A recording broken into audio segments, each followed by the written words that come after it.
kurang dari 2 minggu menjelang pertandingan pembukaan Piala Dunia 2022 di Qatar. Seorang duta turnamen membuat kontroversi dengan menjabarkan homoseksualitas sebagai kerusakan dalam pikiran. Komentar mantan pemain internasional Qatar, Khalid Salman, kepada media Jerman ZDF menambah deretan masalah seputar Piala Dunia yang mencakup hak pekerja, kebebasan berbicara, dan perang di Ukraina. Kontroversi yang terus berkembang telah membuat beberapa orang menyebut Piala Dunia tahun ini sebagai Piala Dunia paling terpolitisasi sepanjang sejarah.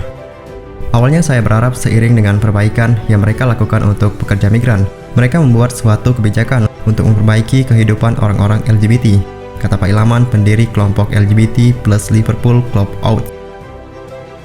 Waktu itu ia diundang untuk mengunjungi Qatar pada tahun 2019 bersama suaminya, sebagai bagian dari tur yang diselenggarakan oleh Komite Panitia Piala Dunia. Hubungan sesama jenis dan mempromosikan hubungan sesama jenis ilegal di Qatar, dengan hukuman mulai dari denda hingga hukuman mati. Namun otoritas Piala Dunia telah mengatakan semua orang dipersilakan untuk mengunjungi Qatar untuk menonton pertandingan dan mengklaim tidak ada yang akan didiskriminasi. Namun insiden seperti wawancara Khalid Salman telah menghancurkan optimisme Paul di awal tentang kompetisi ini. Sayangnya, sejak mendapat tekanan untuk membuat perubahan demi memperbaiki persoalan-persoalan, Qatar malah semakin mendiskriminasi LGBT, kata Paul.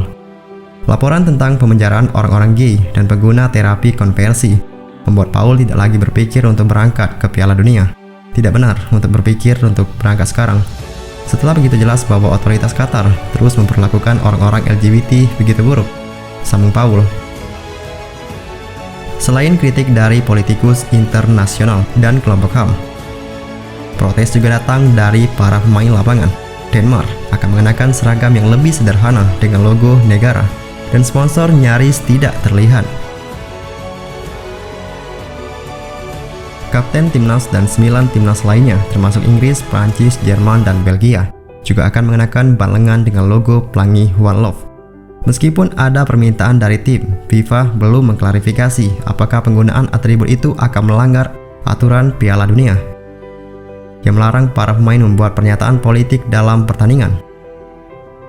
Dr. Gregory Launidis, seorang akademis dan pengacara olahraga internasional, percaya bahwa FIFA selaku badan sepak bola dunia menghadapi tugas yang sangat berat, yaitu menentukan batasan apa yang bisa disebut sebagai pernyataan politik.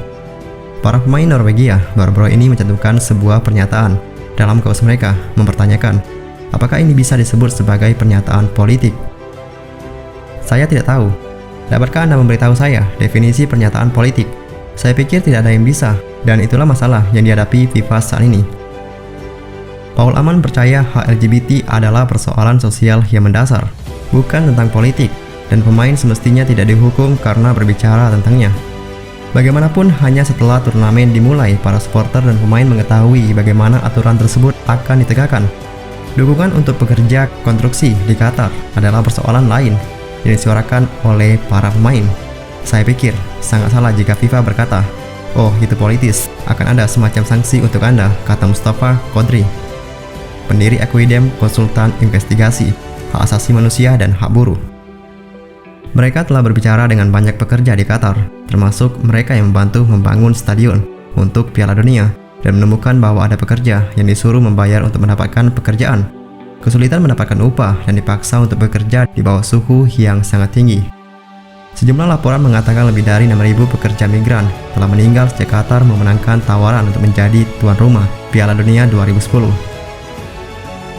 Namun pemerintah Qatar mengatakan angka tersebut keliru dan ada 37 kematian di kalangan pekerja di lokasi pembangunan stadion Piala Dunia, hanya 3 di antaranya yang terkait pekerja.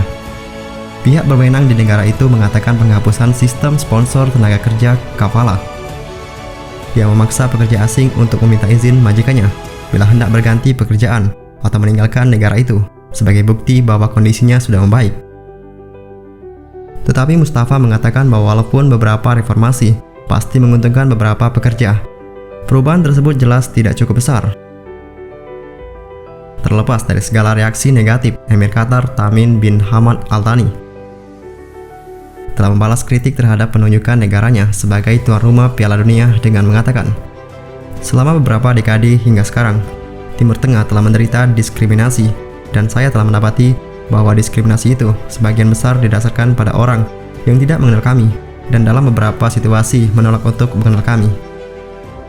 Kemudian ia juga mengklaim bahwa sejumlah individu telah meluncurkan serangan dengan kecepatan yang belum pernah terlihat sebelumnya. Ketika sebuah acara olahraga besar diselenggarakan oleh negara-negara lain di benua yang berbeda, dan bahwa ia bangga dengan perkembangan, reformasi dan kemajuan yang telah dicapai Qatar. Tetapi dengan protes dan kontroversi yang kemungkinan akan terus berlanjut baik di dalam maupun di luar lapangan, seiring waktu turnamen semakin dekat.